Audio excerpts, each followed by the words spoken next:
Official में आज यहाँ द सेंट्रल बार एसोसिएशन का चुनाव चल रहा है, जिसमें अध्यक्ष पद के साथ साथ और भी बहुत सारे पद के लिए चुनाव हो रहे हैं। इसमें युवा अधिवक्ता के साथ साथ हमारे वरिष्ठ चला जाए। आइए बात करते हैं, जानते हैं कि क्या कुछ इस समय माहौल है कचहरी परिसर का और चुनाव का रिजल्ट कल आने वाला है। कल ही आया क्या? जी, तो चुनाव का रिजल्ट भी कल ही आने वाला है। तो जानने के प्रयास करते हैं कि कचहरी का माहौल क्या है और किसको ये विजयी बना रही है। अपना पहले परिचय दीजिएगा। मेरा नाम तो रमेश उपाध्याय है। लगभग 30 वर्षों का जिससे यहाँ पर प्रैक्टिस का जिसे मैं कर रहा हूँ। तो कचहरी का प्रत्येक साल का ये लोकतंत्र का त्यौहार और बनारस का यह विशेषता है कि 2 बार का चुनाव पूर्वांचल में बनारस करता है। एक दी सेंट्रल बार एसोसिएशन और एक Banaras bar association. Banaras bar association का चुनाव कल हो चुका है और सभी पदों पर जितने भी पद हैं उस पर सभी पर त्रिकोणात्मक जिसे चल रहे हैं। कोई ये कह रहा है कि मैं विजयी हो गया तो इसको मेरे जैसा आदमी नहीं मानता, क्योंकि जब तक गिनती ना हो जाए तब तक किसी को विजयी घोषित किया जाना लोकतंत्र की हत्या किया जाना। तो यहाँ पर ऐसे अगर आप बात करेंगे आज के जो चुनाव है, तो यहाँ पर अध्यक्ष पद पर जो है ऊपर 3 प्रत्याशी जो है मैदान में हैं।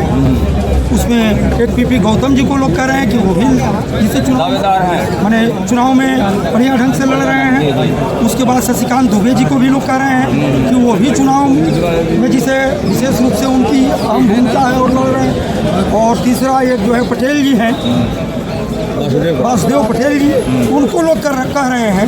तो ये त्रिकोणात्मक संघर्ष है, एक आदमी का कोई संघर्ष जो है नहीं है। ऐसे अधिवक्ता जाते जो लोग इधर तो सब आदमी चिल्ला रहा है कि पीपी कोई कह रहा है, कोई वासुदेव कह रहा है, कोई शशिकांत कह रहा है। तो कहने का कोई असर अधिवक्ता पर नहीं पड़ता। अधिवक्ता अंदर से मन बना लेता है कि किसको हम चुनाव में विजयी बना रहे हैं। ये स्थिति है आज के चुनाव का यहाँ। उसी तरह से महामंत्री पद पर भी त्रिकोणात्मक संघर्ष है। आशीष सिंह जी जिसे एक चुनाव लड़ रहे हैं, वहाँ पर अनूप सिंह जी भी चुनाव लड़ रहे हैं और उसी पर जो है माधव पांडे जी भी चुनाव लड़ रहे हैं। तो यहाँ भी त्रिकोणात्मक संघर्ष जो है जारी है। तो अब उसमें जो है कुछ लोग कह रहे हैं कि अमुक आदमी को दे दीजिए, अमुक आदमी को दे दीजिए। तो देने वाले लोग मांग रहे हैं, लेकिन मांगने से नहीं, विजय तो कल मिलेगा शाम को। और आज दोपहर के 2:30-3 बजे के आसपास में हो गया है और चुनाव अभी चल ही रहा है, अभी वोटिंग चली रही है। तो कितना % तक वोटिंग हो गया होगा, कुछ आपको अंदाजा? या कल के चुनाव में भी कितने % वोट हुआ था? कल के चुनाव में 77% जिसे वोट हुआ, उसी तरह से आज भी अभी लाइन जो है बड़े पैमाने पर लगी हुई है।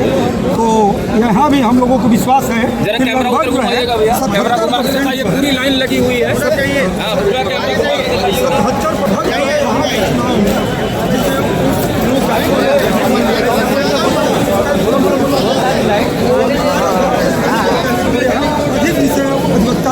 इसमें सम्मिलित होते हैं तो परसेंटेज कम हो सकता है, लेकिन वोटों की संख्या यहाँ अधिक है। बहुत बहुत धन्यवाद आप।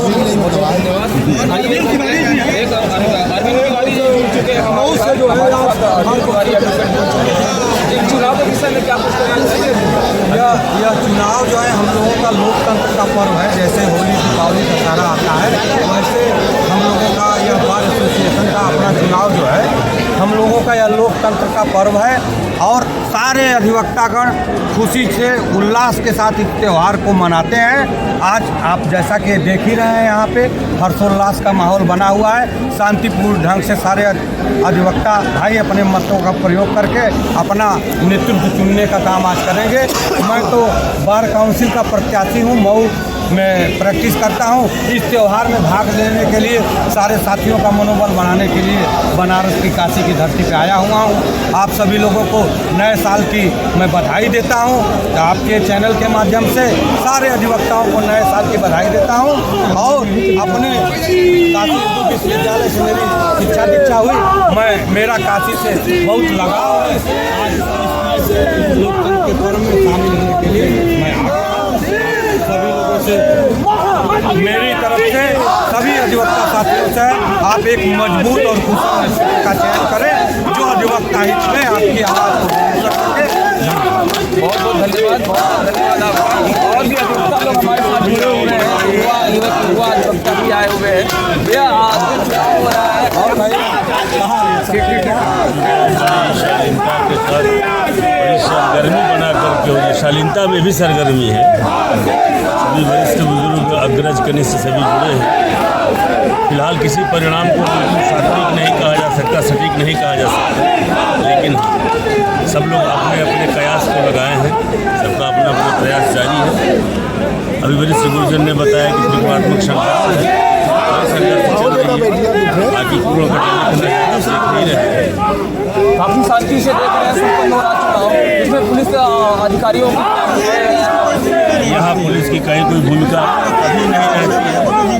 अधिवक्ता शिक्षण है, कानूनविद है, शिक्षाविद है, उससे जानकारी है कि हमें कैसे रहना है। हाँ, हमारी सुरक्षा के लिए, आम जनमानस की सुरक्षा के लिए हमारे परिसर के बाहर अगर पुलिस तैनात है तो उनका दायित्व बनता है। जुड़े रहिए पूर्वांचल राज्य ऑफिशियल के साथ। हाँ, बहुत बहुत धन्यवाद सभी लोगों को।